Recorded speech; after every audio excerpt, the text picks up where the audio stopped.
ये ऐसा बंकर है जिसका अता पता सिर्फ हमें या एक हमारे खास आदमी खबरीलाल को है, और आज से तुम्हें होगा।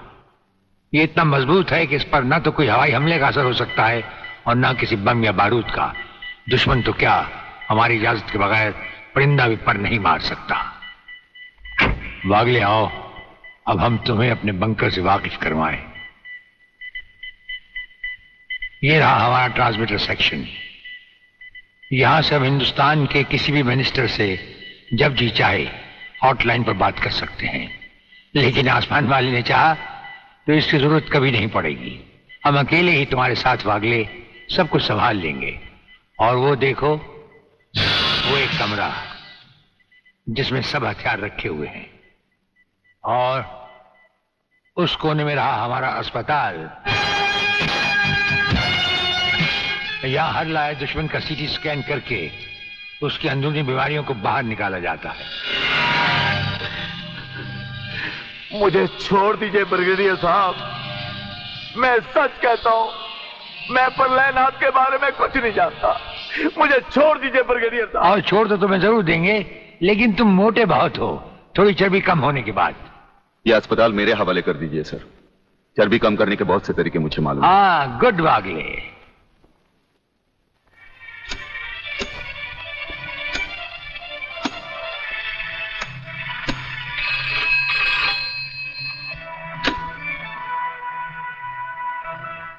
नमस्कार सर, मैं खबरीलाल बोल रहा हूँ। ओ खबरीलाल, आज के मुख्य समाचार ये हैं कि प्रलयनाथ गुंडा स्वामी ने खतरनाक किलर बब्बन खूनी को आपको खत्म करने के लिए एक बहुत बड़ी सुपारी दी है। हमारे नाम की सुपारी खाने वाले को जिंदगी भर दांत चबाने पड़ेंगे। ये हमारे नाम की सुपारी खाने वाले चमगादड़ के खाने पीने का ढाबा कहाँ है खबरीलाल? शहर से 40 मील दूर काली पहाड़ी के पीछे उसका एक अपना बहुत बड़ा मैंगो फार्म है। आज के समाचार समाप्त हुए।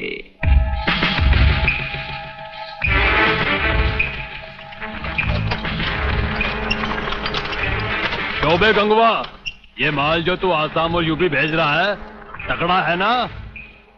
तगड़ा क्या सरकार, ये नंबर 1 फसल है, नंबर 1। अरे 25 मीटर दूरी पर जाती हुई गाड़ी को ये ऐसे उड़ाता है।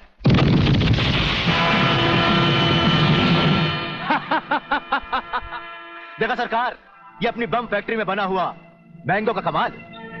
यूपी और असम में आतंक फैलाने के लिए ये माल तो ठीक है, पर मुझे वो माल बता जो ब्रिगेडियर सूर्यदेव सिंह को उसकी गाड़ी के साथ जलाकर उसे राख कर दे। वो भी तैयार है सरकार। ये देखिए छोटा सा हापुस जो 50 मीटर की दूरी पर जमीन पर गिरते ही ऐसा फटता है कि मरने वाले की हड्डियों का सुरमा बन जाता है। ये देखिए।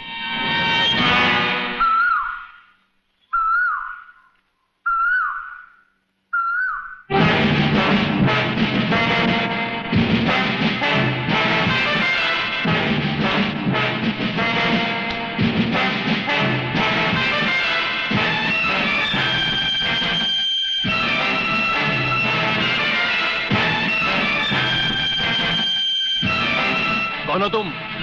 लगता है बब्बन मियां ने कल रात अपनी आंखों में सुरमा नहीं लगाया, जरा कम दिखाई देता है।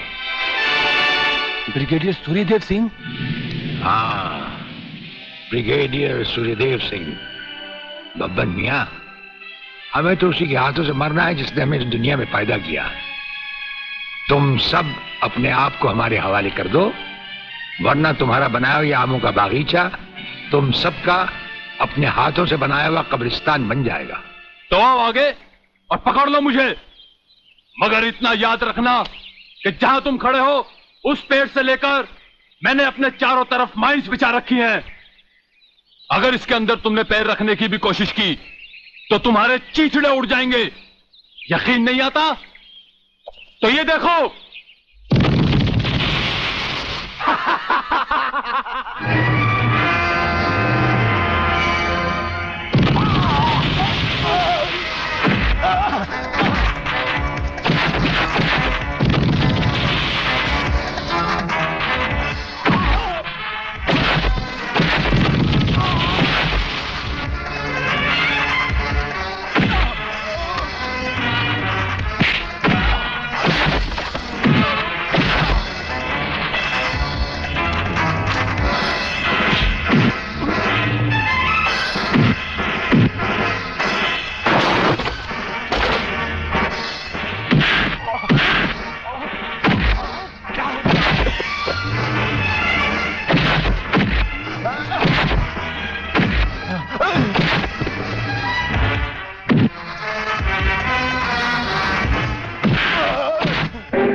जीवनलाल टंडेल, प्रलयनाथ को इतना बेवकूफ मत समझो।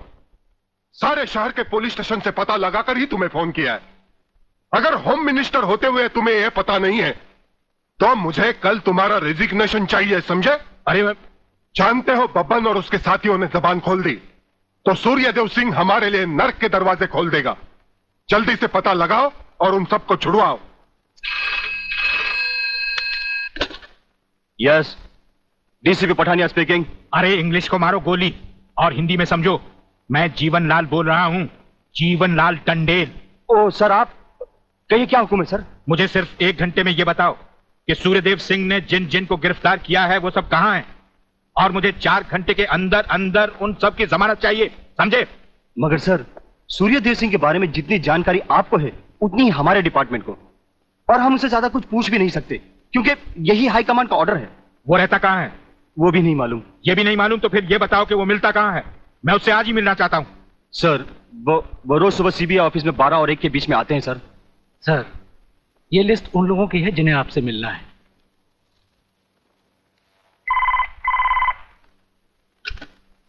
सर, मंत्री जी आपसे मिलना चाहते हैं। टंडेल का नाम है क्या इसमें? जी नहीं सर।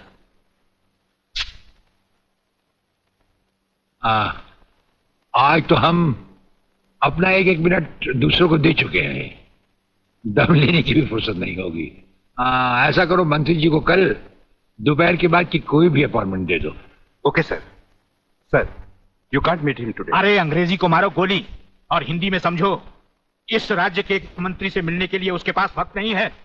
मैं पूछता हूं वो हमारी खाता है या हम उसकी? इसमें आपकी और हमारे खाने की बात कहां से आ गई? ओह, तो ये है ब्रिगेडियर। आप यहां अचानक आ पधारे हैं और हम आज का सारा वक्त औरों को दे चुके हैं। आखिर हम सब जनता ही के तो सेवक हैं। कुर्सी मिलने पर ये समझ लेना कि सारी सरकार आप ही की है, इसे हम कैसे मान लें? आप मुझे ये न समझाएं कि सरकार किसकी है। आप सिर्फ इतना समझिए कि आप एक सरकारी नौकर हैं और आपके सामने खड़ा हुआ ये इंसान इस राज्य का मंत्री है। खादी के कपड़े पहनने से और टोपी लगा लेने से कोई महात्मा गांधी नहीं बन जाता। और सुनिए, हमें नेताओं की भाषा ना तो पहले समझ आई थी और ना कभी आएगी। भाषा छोड़ो ब्रिगेडियर, मैं जो आपसे कहना। आपने जो कुछ भी कहना है कल कह लीजिएगा। आपकी अपॉइंटमेंट नोट करवा दी गई है। और एक बात ये भी याद रखिए कि हमसे बगैर अपॉइंटमेंट के कोई नहीं मिल सकता। और जहां तक हमारा ताल्लुक है, हम किसी से भी किसी वक्त भी कहीं भी मिल सकते हैं, हमारा जब दिल चाहे। शायद आपने वो लेटर नहीं पढ़ा जो सेंट्रल गवर्नमेंट ने आपको भेजा है। उसमें खासुल खास ऑर्डर है कि हमारे किसी भी काम में कोई भी दखल अंदाजी नहीं कर सकता। नमस्कार। नमस्कार।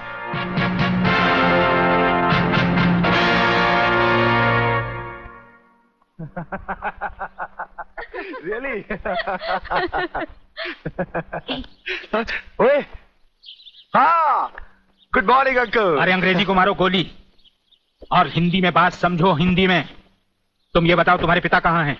पिताजी, अंकल तो ऊपर बैठे हुए हैं, आप ही का इंतजार कर रहे हैं। राधा, तुम्हारे पिताजी बड़े उखड़े हुए लगते हैं। लगता है there is something wrong in the ministry। अरे रॉन्ग हो या राइट, यही समझना होता तो मैं भी तुम्हारी तरह खादी के कपड़े पहन लेता।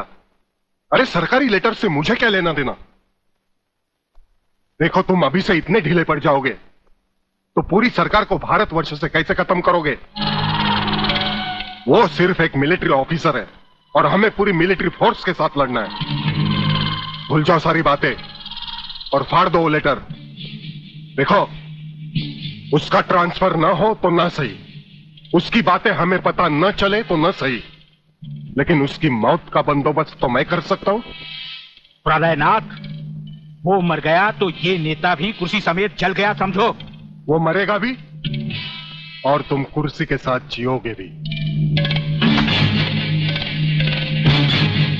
आप किसकी बारी जनरल साहब? ब्रिगेडियर सूर्यदेव सिंह की।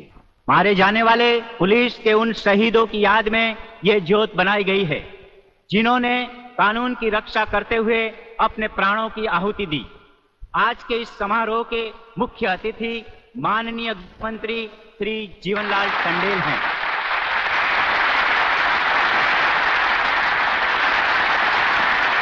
और इस ज्योत का उद्घाटन एक महान योद्धा, परमवीर चक्र विजेता ब्रिगेडियर सूर्यदेव सिंह के हाथों से होगा।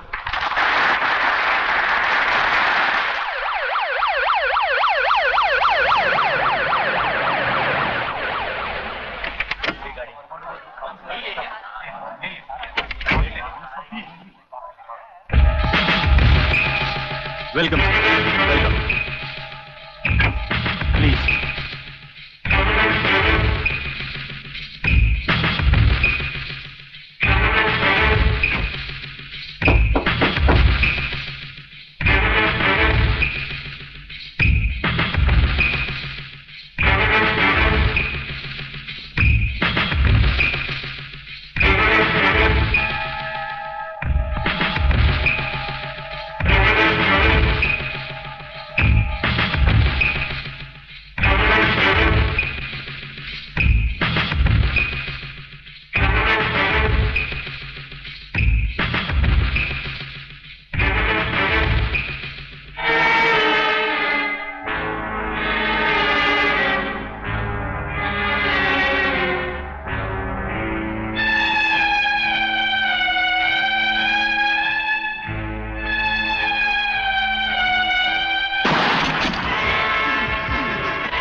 फायरिंग का ऑर्डर क्यों दिया सर? आपकी एक गलती से कितनी जाने गई, इसका जवाब कौन देगा ब्रिगेडियर साहब?